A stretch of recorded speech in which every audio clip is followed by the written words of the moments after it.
Hello again. It is always pleasant to recall a time when Britain was supremely successful against a powerful and dangerous adversary. This was the case with the Battle of Britain, which took place 82 years ago, just within living memory of some people in this country.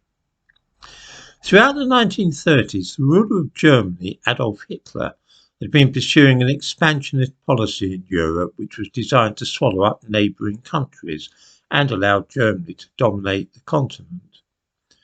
Once Austria and half of Czechoslovakia had been absorbed by Germany in this way, Hitler's eyes turned east towards Poland.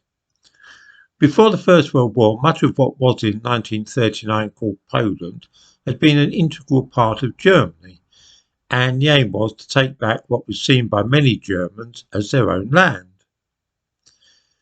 Britain and France, however, had promised to defend Poland against any aggression, and when Germany attacked and invaded Poland on the 1st of September 1939, both countries declared war on Germany.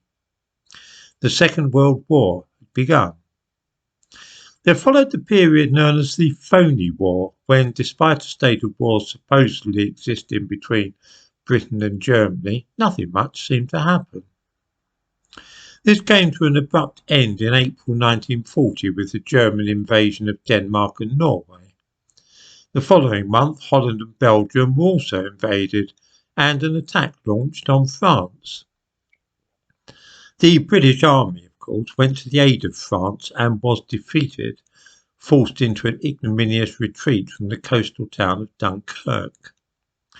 From France's signing of an armistice with Germany on the 22nd of June 1940 until the German invasion of Russia exactly a year later on the 22nd of June 1941, Britain really stood alone against the might of Nazi Germany, which now ruled most of Europe. Winston Churchill emphasised this in his speeches, that the island of Britain stood alone against the greatest power of the age. On the 18th of June 1940, 4 days before the French signed the armistice, Winston Churchill gave a famous speech in which he explicitly stated that the people of Britain were standing alone and that they were all that stood between Hitler and world domination. The danger now was that Germany would attempt to invade Britain, just as they had other countries of Europe. Transporting an invasion force across the Channel would have entailed the use of slow-moving barges or landing craft, which would be very vulnerable to attack from the air or from ships of the Royal Navy stationed on the south coast. To carry out this enterprise, the Germans needed to put the RAF out of action so that they ruled the sky between France and Britain. This would enable them to use their own planes to attack any British naval vessels which threatened their seaborne invasion force.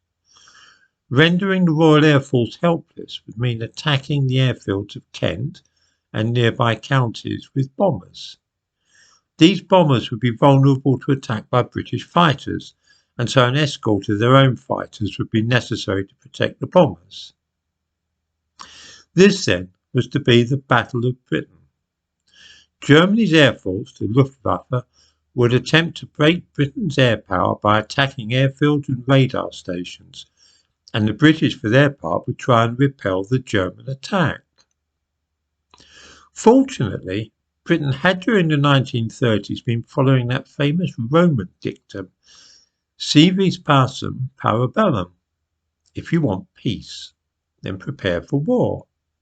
At the very height of Neville Chamberlain's appeasement, a line of radar towers were being constructed along the east and south coast of Britain to provide an early warning of the arrival of German bombers. This network, called Chain Home, was very effective, allowing British operators to detect and give advance warning of the approach of German aeroplanes. The British radar was so sensitive that they could actually see the German planes taking off from France. Little wonder then that these installations were among the first targets of the German bombing raids in 1940.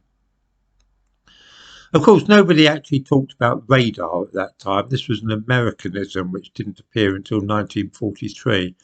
The British referred to radio direction finding, or RDF for short. The chain home towers and surrounding buildings were bombed on the 9th of August, and then again on the 11th and 12th of August. The following day, with the radar system still largely intact and operational, the Luftwaffe launched Adlerangriff, Eagle Day. Waves of bombers, accompanied by fighters to protect them, began attacking the airfields of southern England. In all that day, around 1,500 German aeroplanes crossed the English Channel. The RAF lost 13 fighters, compared to the 45 planes of the Luftwaffe which were brought down. The all-out attack from the air continued the following day, 14th of August, when 500 German planes flew across the Channel. This time 70 of them were shot down, while the RAF lost only 27 aircraft. It was clear by then that this was to be a war of attrition, and that the Germans hoped they would be able to withstand their losses better than the British were able to bear their own. I thought it worth mentioning one popular misconception about the Battle of Britain, which is that the pilots consisted of a small group of British RAF officers, most of them public school types, engaged in dogfights over the skies of southern England. A handful of gallant RAF officers, perhaps with handlebar moustaches, saving Britain from the Nazis. Some of the RAF pilots in 1940 were British officers, but roughly half were not. Looking first at the notion that the pilots were British, we find to our surprise that of the RAF pilots who fought in the Battle of Britain between July and October 1940, about a fifth of them were not born in this country.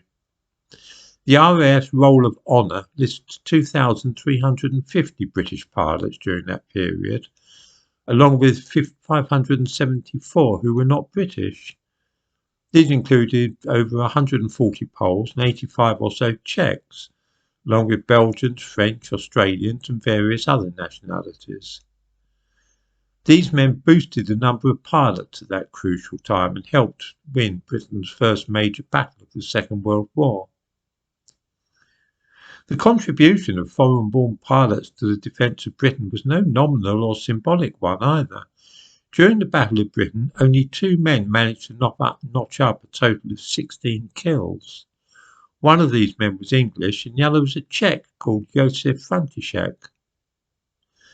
Among those who were pilots during the Battle of Britain, the one who went on to gain the highest number of kills during the rest of the war was a South African called Adolf Sailor Mullen, who brought down 32 German planes in total.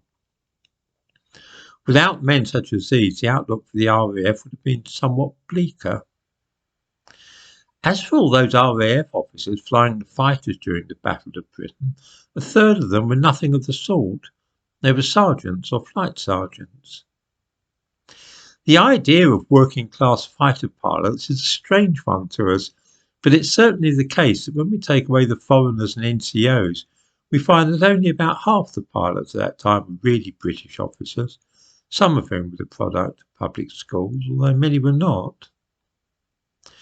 The aerial combat lasted about a month until the climax on September the 15th, 1940, when German losses were so heavy that Hitler realised that invasion of Britain would be impossible because air superiority by Germany could not be established. Instead, the Germans resorted to bombing Britain's cities in an effort to crush the morale of the civilian population. That didn't work too well either, though.